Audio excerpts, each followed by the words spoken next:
В обновленном центре творчества имени Корчевского в Ухте уже вовсю идет образовательный процесс. Напомним, после масштабной реконструкции его открыли 5 сентября. Сегодня юных ухтинцев ждут 22 секции разных направленностей, а еще уникальный скалодром и сенсорная комната. Впереди расширенные сферы деятельности. Виктория Науменко о новых возможностях, которые теперь доступны детям Ухты.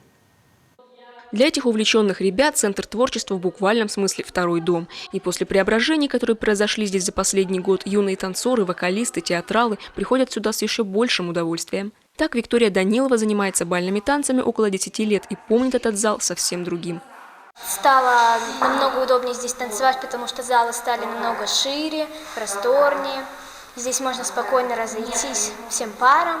Этот зал был очень узок для танцев бальных, потому что при танце мы всегда передвигаемся, и бывали столкновения между парами, и это было очень некомфортно.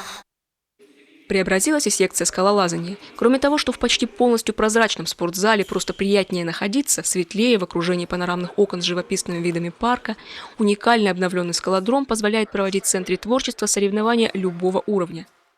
Раньше было много деревянных зацепок, сейчас стало просто ярче.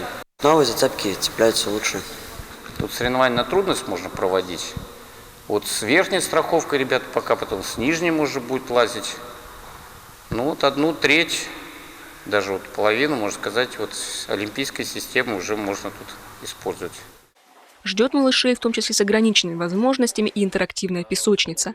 С помощью этого оборудования дети смогут изучать окружающий мир, природные явления с наглядными примерами и целебными тактильными ощущениями. Итак, высота такая-то, помните, Гера? Да. Ага, изменилось, землетрясение прошло. Сейчас, хоба. Опа. Все. Раз, два, три. А новая зона коворкинг призвана стать центром притяжения ухтинской молодежи. Сюда может прийти каждый желающий. Общаться, читать, делиться идеями. Здесь уже собирается молодежный совет. Вскоре переберутся и другие объединения Ухты. Это центр поддержки молодежных инициатив. Если ты что-то хочешь реализовать, у тебя в той или иной степени не получается, мы готовы выслушать, мы готовы помочь, мы готовы подключить любые другие муниципальные учреждения. На сегодняшний день у юных ухтинцев в возрасте от 4 до 18 лет есть возможность записаться в 22 творческих объединения. Среди секций танцы, спортивные, бальные, восточные, мягкая игрушка, рисование, вышивание, научно-практическая деятельность, в том числе новые, открывшиеся в этом году. Мы каждый учебный Новый год открываем по одному, по два объединения. В этом году мы открыли 5 новых объединений. Это связано с блогерством, это новый танцевальный коллектив, и много другое. В ближайших планах секция брейк-данса, одного из видов боевых искусств и даже кружок по киберспорту. Все необходимые ресурсы в центре уже есть. Виктория Науменко, Павел Лагутин, телеканал Юрган, Ухта.